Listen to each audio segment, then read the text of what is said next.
흘러갑니다. 어제는 우리 민족이 일제에 참혹한 억압과 어둠에서 벗어난 빛을 되찾은 광복절이었습니다. 81년 전 우리 민족은 나라의 주권을 빼앗겼습니다. 주권만 빼앗겼습니다. 이름도 빼앗겼습니다. 언어도 빼앗겼습니다. 신앙마저도 신사참배라는 우상숭배로 질파해진 것이 바로 이 땅이었습니다. 그러나 하나님은 이 민족의 눈물과 탄식을 외면하지 않으시고 강권적인 역사로 말미암아 해방의 빛, 광복을 허락하셨습니다. 광복이라는 단어는 빛 광자에 돌아올 복이라는 글자처럼 빛을 다시 찾았다는 뜻입니다. 어둠에서 빛으로 나온 민족, 바로 우리나라 대한민국입니다. 하나님께서 우리 민족에게 자유와 회복을 다시 허락하신 날이 광복인 것입니다. 오늘 우리가 이렇게 좋은 예배당에서 마음과 하나님을 찬양할 수 있는 자유도 대한민국에게만 주신 은혜입니다. 저 북한 땅에는 지하교회 성도들이 지금도 고통당하며 마음과 하나님을 찬양할 수도 기도할 수도 없는 아픈 상황 가운데 살아가고 있기 때문입니다. 그러므로 우린 다시 한번 하나님의 은혜를 기억해야 됩니다. 이 자유 대한민국, 우리에게 국가를 주시고 위정자를 세워주시고 우리에게 거룩한 이 땅을 허락하신 하나님의 은혜를 깨닫고 그것을 잘 지켜가는 것이 그리스도인의 책무이기 때문입니다. 무엇보다도 오늘 사도 바울은 하나님 허락하신 나라와 민족, 특별히 권세자들을 위하여 기도하라고 권면합니다. 권세자, 지도자들, 위정자들을 위하여 기도하라는 것입니다. 하지만 이 본문의 말씀을 배경을 살펴보면 디모데전서를 쓸 때 사도 바울은 평안한 삶이 아니었습니다. 그는 이미 감옥에 갇혔다가 풀려난 상황, 그 상황에 디모데전서를 쓰게 됩니다. 그런데도 불구하고 교회를 참혹하게 핍박하던 로마의 황제와 또한 나라의 권세자들을 위해서 그는 기도해야 되는 것이 마땅한 그리스도인의 본분임을 이야기하고 있다는 것입니다.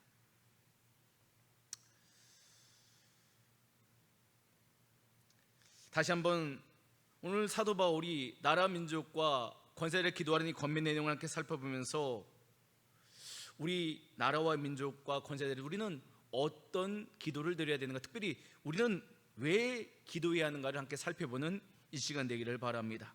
먼저는 우리가 왜 권세자들을 위하여 기도해야 할까요? 그것은 모든 역사와 권세가 하나님의 주권 가운데 있기 때문입니다.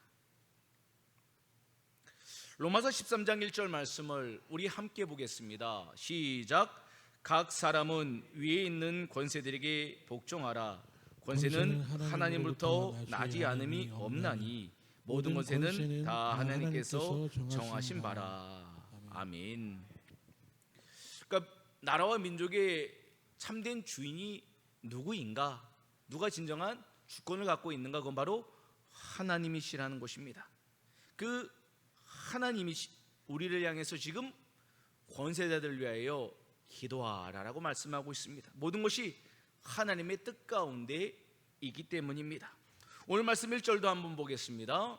1절 말씀을 보면 함께 봅니다. 시작.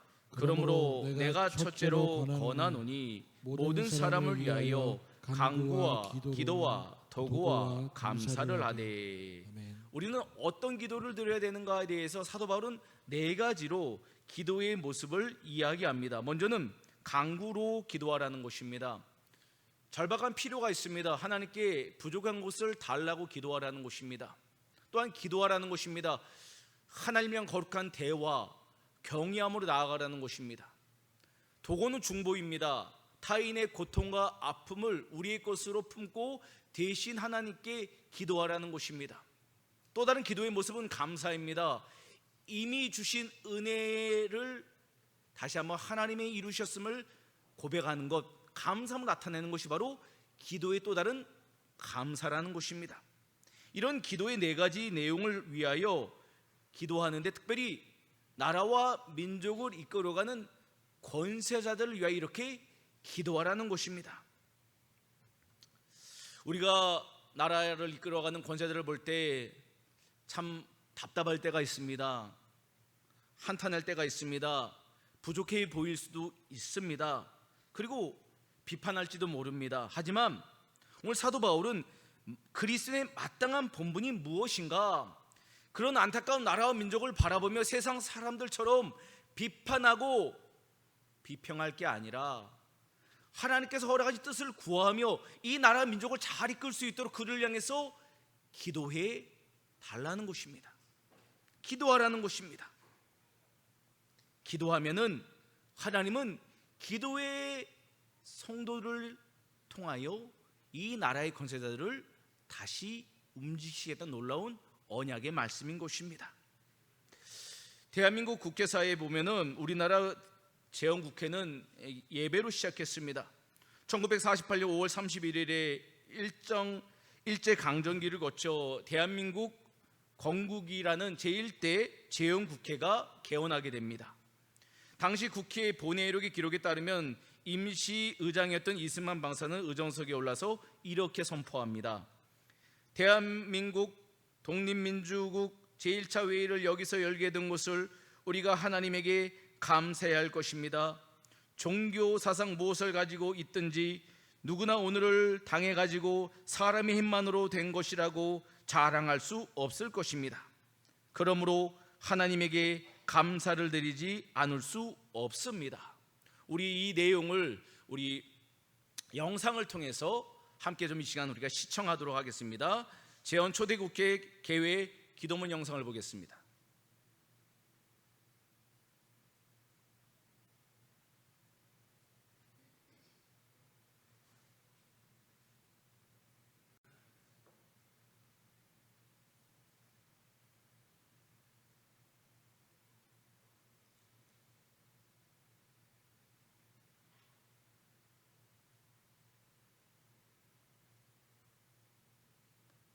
네, 잠시 기술적인 문제로 잠시만 소리를 좀 틀어주십시오. 예.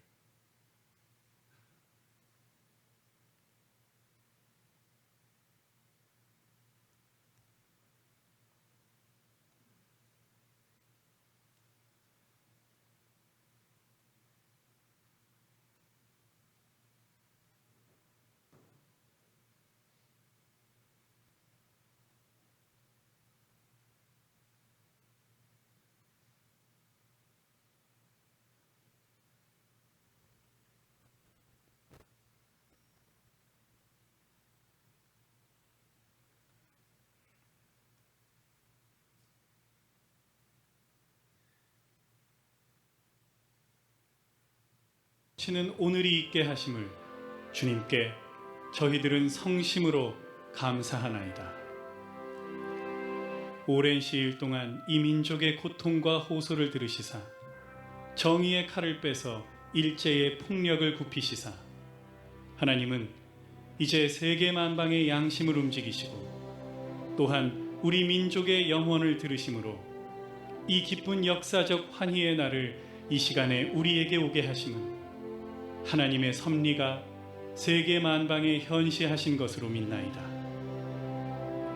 하나님이시여, 이로부터 남북이 둘로 갈리어진 이 민족의 어려운 고통과 수치를 신원하여 주시고 우리 민족, 우리 동포가 손을 같이 잡고 웃으며 노래 부르는 날이 우리 앞에 속히 오기를 기도하나이다. 하나님이시여, 원치 아니한 민생의 도탄은 길면 길수록 이 땅의 악마의 권세가 확대되나 하나님의 거룩하신 영광은 이 땅에 오지 않을 수 없을 줄 저희들은 생각하나이다. 원컨대 우리 조선 독립과 함께 남북 통일을 주시옵고 또한 민생의 복락과 아울러 세계 평화를 허락하여 주시옵소서. 거룩하신 하나님의 뜻에 의지하여 저희들은 성스럽게 택함을 입어 글자 그대로 민족의 대표가 되었습니다. 그러하오나 우리들의 책임이 중차대한 것을 저희들은 느끼고 우리 자신이 진실로 무력한 것을 생각할 때 지와 인과 용과 모든 덕의 근원 되시는 하나님께 이러한 요소를 저희들이 간구하나이다. 이제 이로부터 국회가 성립되어서 우리 민족의 염원이 되는 모든 세계 만방이 주시하고 기다리는 우리의 모든 문제가 원만히 해결되며 또한 이로부터 우리의 완전 자주 독립이 이 땅에 오며 자손 만대에 빛나고 푸르른 역사를 저희들이 정하는 이 사업을 완수하게 하여 주시옵소서. 하나님이 이 회의를 사회하시는 의장으로부터 모든 우리 의원 일동에게 건강을 주시옵고 또한 여기서 양심의 정의와 위신을 가지고 이 업무를 완수하게 도와주시옵기를 기도하나이다. 역사의 첫 걸음을 걷는 오늘의 우리의 환희와 우리의 감격에 넘치는 이 민족적 기쁨을 다 하나님에게 영광과 감사를 올리나이다. 이 모든 말씀을 주 예수 그리스도 이름 받들어 기도하나이다. 아멘.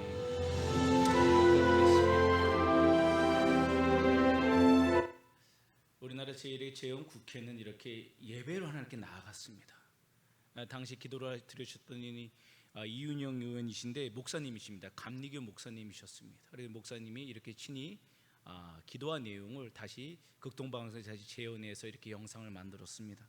참으로 감격스러운 우리나라의 새로운 출발을 보게 됩니다.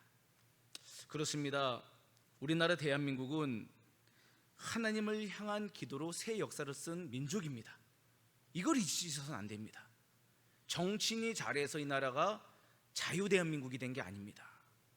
하나님의 전적인 섭리로 출애굽시켜 주셨고 자유를 지켜주셨고 경제의 부흥을 주시고 이 나라 민족에 번영을 주신 줄을 믿으시길 바랍니다. 그래서 우리는 모든 주권이 하나님의 뜻 가운데 있음을 기억하며 날마다 민족의 지도자들과 국민을 위하여 기도해야 됩니다. 그것이 하나님의 뜻이기 때문입니다. 권세자들을 위하여 기도하는 교회와 우리들이 있기에 우리나라 대한민국은 반드시 더 좋은 대한민국으로 나아갈 것입니다. 거룩한 대한민국을 위하여 권세자들을 위하여 함께 기도하는 기도의 종들이 되어서 주님께서 기뻐하신 거룩한 복음한국, 생명한국을 세워가기를 주님의 이름으로 축복합니다. 아멘. 두 번째는 권세자들을 위해 기도해야 될까요? 그것은 고유하고 평안한 삶 속에서 신앙의 자유를 지키기 위해서입니다. 우리의 평안한 삶과 신앙의 자유는 권세자들을 통해서 영향을 받게 되어 있습니다. 자, 2절 말씀을 우리 함께 보겠습니다. 2절 말씀입니다. 시작. 임금들과 높은 지위에 있는 모든 사람을 위하여 하라. 이는 우리가 모든 경건과 단정함으로 고유하고 평안한 생활을 하려 함이라. 아멘. 우리가 일제 시대를 한번 생각해 보십시오. 그때 신앙의 자유가 있었습니까? 신앙의 자유가 없었습니다. 예배당의 군합발로 일제의 군병들이 쳐들어와서 강단을 점령했습니다. 목사님을 강단에서 끄집어 내렸습니다. 그리고 성도를 향해서 이 종을 치면서 자신들에게 집중하고 이 종을 칠 때 신사참배를 하라고 강요했습니다. 이 종을 치는 시간이 바로 신사참배의 시간이었습니다. 그만큼 우리 신앙인들에게 있어서 자유로운 예배를 원한다면 우리는 마땅히 권세자를 그래서 기도해야 됩니다. 우리에게 평안함이 없다면 예배도 마음껏 드릴 수 없고 모임도 은혜 가운데 모일 수 없기 때문입니다. 지도자 한 사람의 판단과 위정자들의 통치 방향이 국민 전체의 삶과 신앙에 치명적인 영향을 미친다는 것을 잊지 마십시오. 정당을 해서 기도하는 것이 아니라 우리는 나라 대한민국을 위해서 기도해야 됩니다. 바른 정치, 바른 대통령, 바른 위정자를 낼 수 있도록 기도하는 것이 우리 신앙의 자유와 매우 밀접하기 때문입니다. 백악관을 기도실로 만든 대통령 링컨이라는 책에 보면 미국 역사상 가장 극심한 이념적 대립과 남북 전쟁에는 참상을 겪었던 링컨 대통령의 극심한 고뇌가 이 책에 담겨 있습니다. 어느 날 한 목사님이 대통령에게 이렇게 물어봅니다. 대통령님, 하나님께서 우리 북군의 편에 서 계시다고 믿으십니까? 이때 링컨 대통령은 목사님을 향해서 이렇게 대답했습니다. 제 관심은 하나님이 우리 편이냐 아니냐가 아닙니다. 제 유일한 기도 제목은 내가 그리고 우리 민족이 과연 하나님 편에 서 있는가 하는 것입니다. 참 대단한 고백입니다. 링컨 대통령은 전쟁 중 수많은 밤을 백악관 집무실에서 성경책을 펴놓고 무릎을 꿇은 채 눈물로 기도한 것으로 유명합니다. 국가가 갈라지고 비극이 찾아왔을 때 백악관을 기도의 골방으로 만들었던 이 리더십을 통해서 하나님은 그 분열된 나라를 다시 연합시키시고 화해로, 평화의 나라로 바꾸어 가셨다는 것입니다. 오늘 우리 사회를 돌아보십시오. 극심한 정치적인 대립, 이념의 갈등, 분열을 통한 몸살을 앓고 있습니다. 이때 무엇이 나라와 민족을 치유하며 우리의 신앙생활 가운데 평안함을 얻게 할까요? 바로 권세자들이 하나님의 뜻 가운데 정책을 바로 펼치고 바른 법을 세울 때 우리가 누리는 신앙의 평안이 찾아온다는 것입니다. 그래서 교회 안에서는요, 정치적인 이야기를 하면 안 됩니다. 교회는 정치적인 공간이 아니에요. 교회는 기도하고 하나님의 뜻을 구하는 거룩한 모임이 되어야 됩니다. 교회는 여나 야나 진보나 보수나 할 것 없이 모두가 함께 할 수 있는 공동체가 되어야 된다는 것입니다. 내 편, 네 편이 없습니다. 우린 다 하나님 안에서의 한 가족이기 때문입니다. 그럼 우리가 하나가 되어서 무엇을 해야 됩니까? 나라와 민족을 이끄는 권세자들을 하나님께 올려드려야 합니다. 그렇게 하나님의 손에 그들을 올려드릴 수 있다면 다시 우리나라 대한민국은 이념의 벽과 적대감은 허물어지고 분열이 떠나가서 온전한 회복의 길로 나아갈 줄 믿습니다. 우리 대한민국이 참된 자유와 번영을 이루는 영적 광복이 일어나기를 간절히 소망합니다. 이 일을 위하여 함께 권세자를 위하여 기도하는 우리가 되어서 우리의 신앙과 우리의 다음 세대를 지키는 거룩한 나라를 세우기를 주님의 이름으로 축복합니다. 세 번째는 우리가 왜 권세자를 위해서 기도해야 됩니까? 그것은 모든 사람이 구원받기를 원하시는 하나님의 구원 역사에 동참하기 위해서입니다. 우리가 권세자들을 위해서 기도해야 될 가장 결정적인 이유가 바로 여기 있습니다. 권세자들도 일반 국민들도 다 복음이 필요한 죄인이라는 것입니다. 4절 말씀을 우리 함께 보겠습니다. 4절 말씀입니다. 시작. 하나님은 모든 사람이 구원을 받으며 진리를 아는 데에 이르기를 원하시느니라. 우리 6절 말씀도 보겠습니다. 시작. 그가 모든 사람을 위하여 자기를 대속물로 주셨으니 기약이 이르러 주신 증거니라. 아멘. 예수님은 특정한 계층이나 부류를 위해서 십자가를 이루신 것이 아니라는 것입니다. 가난한 자, 부한 자, 많이 배운 자, 못 배운 자, 그 남녀노소 누구나 다 하나님 구원받기를 원하신다는 것입니다. 그래서 이 땅에 예수님을 보내셔서 온 인류를 위한 대속제물로 드리게 하신 것입니다. 그래서 우리는 마땅히 권세자들에서 기도해야 됩니다. 그들도 예수님 믿어 구원 받아야 하기 때문입니다. 우리가 때로 마음에 들지 않는 권세자들이 있을 수 있습니다. 하지만 그렇게 마음에 들지 않는 권세자가 있다 할지라도, 아무리 정치적인 대립각에 있는 권세자를 할지라도 우리는 그들을 위하여 기도해야 됩니다. 그것이 바로 하나님의 뜻입니다. 하나님의 시선으로 바라보면 누구나 죄인이고 누구에게나 구원이 필요한 것입니다. 그래서 하나님은 우리만을 위해서가 아니라 권세자들과 모든 사람을 구원하시기 위해서 예수님을 보내셨다는 것입니다. 예수님의 십자가의 길은 온 인류를 위한 생명의 길입니다. 그래서 우리는 그 생명의 길이 우리 교회를 통해서 이 지역에, 이 민족에 열려지도록 마땅히 기도해야 하는 것입니다. 미국의 제1대 대통령인 조지 워싱턴은 독립전쟁을 마친 후 각 주의 지사들에게 서한을 보내며 마지막에 국가를 위한 기도를 남겼습니다. 전능하신 하나님, 우리가 간절히 기도하오니 미 합중국을 주님의 거룩한 보호하심 속에 두어 주옵소서. 주님께서 국민들의 마음을 감동시키사 정부에 순종하는 정신을 갖게 하시고 서로 사랑하며 동료 시민들을 돌보게 하옵소서. 나아가 우리 모두가 정의를 행하고 자비를 사랑하며 우리 구주 예수 그리스도의 겸손과 평화의 마음을 본받아 살아가게 하옵소서. 이러한 태도 없이는 우리가 행복한 나라가 되기를 바랄 수 없사옵나니 우리의 간구를 들어주옵소서. 예수 그리스도의 이름으로 기도하옵나이다. 아멘. 모든 각 주지사들에게 보낸 서신마다 이 기도 내용을 마지막에 덧붙여서 보냈다는 겁니다. 무엇을 말하는 겁니까? 미국이란 나라가 거룩한 나라가 되고 평화의 나라가 되려면은 예수께로 다 돌아와야 한다는 것이에요. 이거는 이 조지 워싱턴만의 기도가 아닙니다. 이건 우리 모두 믿는 자들의 기도가 되어야 됩니다. 하나님, 우리나라 대한민국이 복음왕국이 되기를 원하십니다. 북한의 저 북녘 땅에 우리의 동포들도 주님께 돌아오기를 기다리고 계십니다.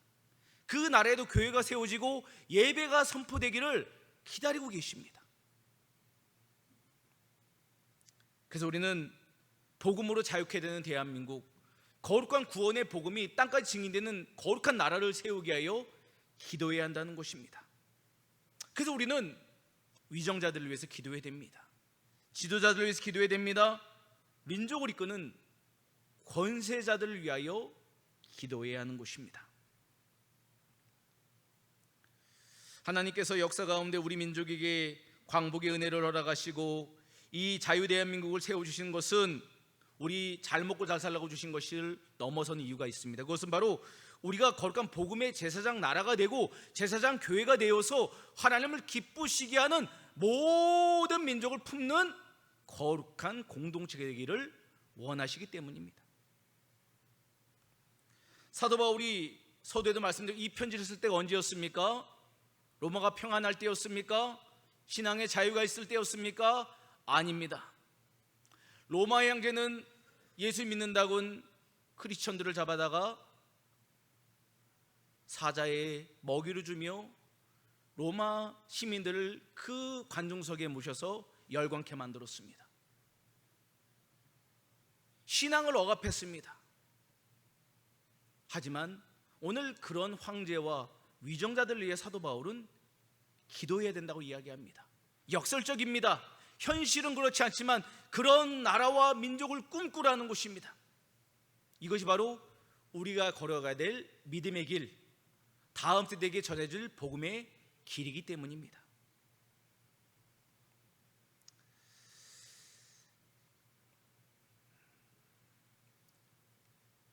교회는 세상을 향해 손가락 재는 공동체가 되어서는 안 됩니다. 교회는 세상을 향해서 두 손을 모으는 기도 공동체가 되어야 됩니다. 그러므로 사랑하는 여러분, 비판하기보다 먼저 기도하시기를 바랍니다. 분노하기보다는 먼저 나라 민족을 해서 중보해 주시기를 바랍니다. 무엇보다 우리나라 민족이 하나님의 바른 역사관을 갖고 거룩한 나라로 나갈 수 있도록 기도해 주시기를 바랍니다. 이것이야말로 진정한 광복의 은혜를 깨닫는 성도와 교회의 모습이기 때문입니다. 앞으로 우리가 뉴스나 어떤 이런 인터넷을 통해서 보게 된 기사를 볼 때 정치적 비판에 앞서서 꼭 그들의 이름을 불러가면서 기도해 주시기를 바랍니다. 주님, 저 국회의원도 저분도 예수님 믿고 죄를 회개하고 바른 정치인 되게 해달라고 꼭 중보기도 해주시기를 바랍니다. 우리의 기도가 아무것도 아닌 게 아닙니다. 우리의 기도를 하나님은 기다리고 계시고, 하나님은 기도의 손을 드는 그들을 통해서 하나님의 나라와 민족을 변화시키시고 참된 광복을 허락하신다는 것입니다. 우리나라 대한민국은 정치적으로는 자유 대한민국일지 모르지만 아직도 영적인 속박의 국가일지 모릅니다. 물질이 왕노릇하고 출세가 왕노릇하고 지금도 자녀가 왕노릇하는 대한민국 아닙니까? 하나님은 진정한 출애굽을 기다리고 계십니다. 그것은 진정한 하나님이 바로 그 왕의 자리에 계신 것입니다. 하나님은 바로 그 하나님의 왕됨을 인정하는 기도의 백성들을 부르고 계십니다. 다시 한번 광복 81주년을 맞이하면서 영적 광복을 갈망하며 우리나라 대한민국이 복음 왕국으로 일어나 하나님을 기쁘시게 하는 거룩한 민족으로 다시 세계 열방 가운데 우뚝 세워지기를 주님의 이름으로 축원합니다. 아멘. 이제 함께 우리 찬양